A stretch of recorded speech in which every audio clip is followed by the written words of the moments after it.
Hi అండి. నమస్తే. Welcome back to our channel జ్యోతిష్ వంటశాల.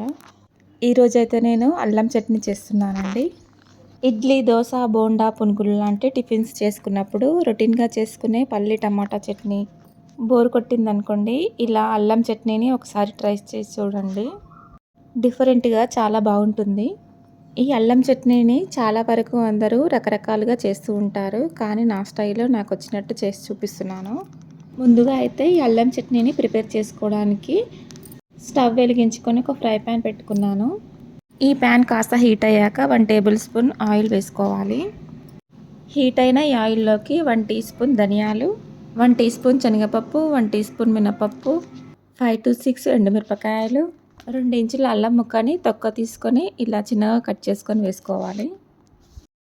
అలాగే 4, 5 వెల్లుల్లిపాయలను కూడా వేసుకోవాలి. ఇలా వేసుకున్న వాటన్నింటినీ స్పూన్తో కలుపుకుంటూ దోరగా ఫ్రై చేసుకోవాలి.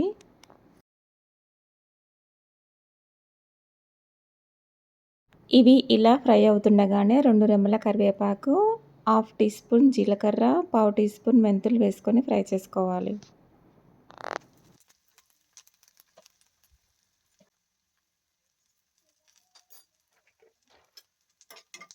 చూస్తున్నారు కదండి, ఇవన్నీ ఇలా ఫ్రై అవుతున్న కడాయిలోనికి ఇప్పుడు చిన్న సైజు నిమ్మకాయ అంత చింతపండును నేను ముందుగానే కాసేపు నీళ్ళలో నానబెట్టుకున్నాను. ఇప్పుడు దీన్ని వాటర్తో సహా అలాగే వేసేసాను. ఇలా వేసుకున్న చింతపండు నీళ్ళలో ఇవన్నీ ఒక 2 to 3 మినిట్స్ మగ్గాక స్టవ్ ఆపేసి వీటిని పూర్తిగా చల్లారనివ్వాలి.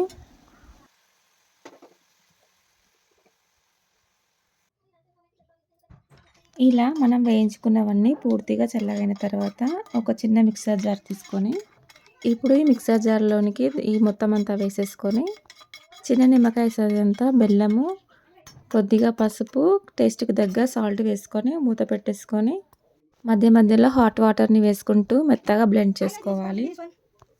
అల్లం చట్నీ కన్సిస్టెన్సీ అనేది మనకు ఎంత పల్చగా కావాలంటే అంత హాట్ వాటర్ని వేసుకుంటూ మెత్తగా బ్లెండ్ చేసుకోవాలి.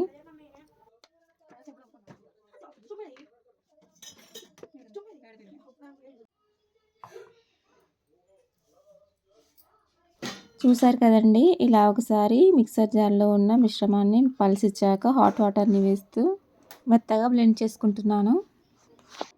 అంతేనండి, మనకు అల్లం చట్నీ అయితే రెడీ అయిపోయింది.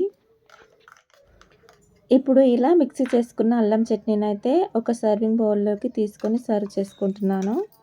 మీకు ఇష్టమైతే దీనికి పోపు వేసుకొని తినొచ్చండి, లేదంటే ఇలానైనా చాలా టేస్టీగా ఉంటుంది.